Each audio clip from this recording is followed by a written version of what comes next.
ফেসিবাদের গোড়া যে দিল্লিতে থাকা ফেসিবাদের গোড়াকে উপড়ে ফেলেছিল বাংলার জনতা। যারা বাংলাদেশের স্বাধীনতা এবং সার্বভৌমত্বকে পূর্ণ করতে চায়, তারা 24-এর 5ই আগস্ট থেকে শিক্ষা নিন। 24-এর 5ই আগস্টে বাংলাদেশের মানুষ শুধুমাত্র হাসিনার ফেসিবাদকে দাঁড়ায় নাই, বরং এই ফেসিবাদের গোড়া যে ফেসিবাদের গোড়া দিল্লিতে থাকা অবস্থাতেই দিল্লিতে থাকা ফেসিবাদের গোড়াকে উপড়ে ফেলেছিল বাংলার জনতা। অতএব এই বাংলাদেশকে নিয়ে যতই ষড়যন্ত্র করা হোক না কেন, বাংলাদেশের সাধারণ মানুষ স্বাধীনতা সার্বভৌমত্বের প্রশ্নে কোনোভাবেই বিদেশি কোন শক্তিকে বাংলাদেশের দিকে চোখ তুলে তাকানোর সাহস করার কোন সুযোগ দেবে না। Bashundhara public school and college 2026 শিক্ষাবর্ষে ভর্তি চলছে।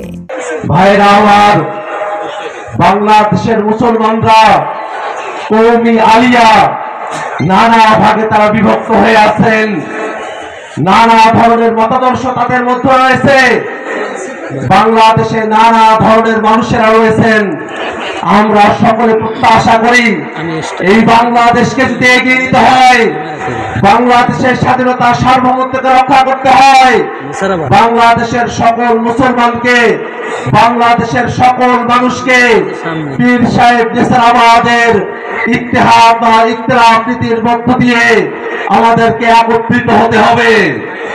এই বাংলাদেশ এখন এক ক্রান্তিকালীন সময় পার করছে। এই সময়ে জাতিগতভাবে একতাবদ্ধ থাকার কোনো বিকল্প নাই।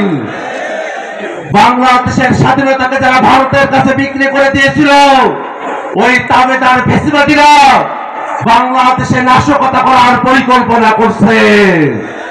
বাংলাদেশের স্বাধীনতাকে আবারও তারা ভারতের হাতে তুলে দেওয়ার চক্রান্ত করছে। ঠিক সেই সময়ে বাংলাদেশে কোন রাজনৈতিক মত পার্থক্য আমরা দেখতে চাই না।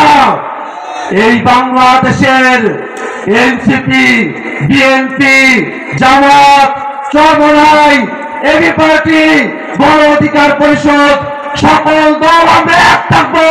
কোন ফেসিবাদীকে বাংলাদেশে আমরা প্রবেশের সুযোগ দেব না। ভাষাকে গড়ার জন্য যাতে বাংলাদেশে ফেসিবাদ ফিরে না আসে, সেই কারণে ঐক্যমত্য কমিশনে বাংলাদেশ থেকে নতুন ভাবে সাজানোর, বাংলাদেশ থেকে সংস্কার করে ফেসিবাদী কাঠামো বিলোপের জন্য আমরা যারা একমত হয়েছি, সেটাকে কোনোভাবেই ভেস্তে দেওয়া যাবে না।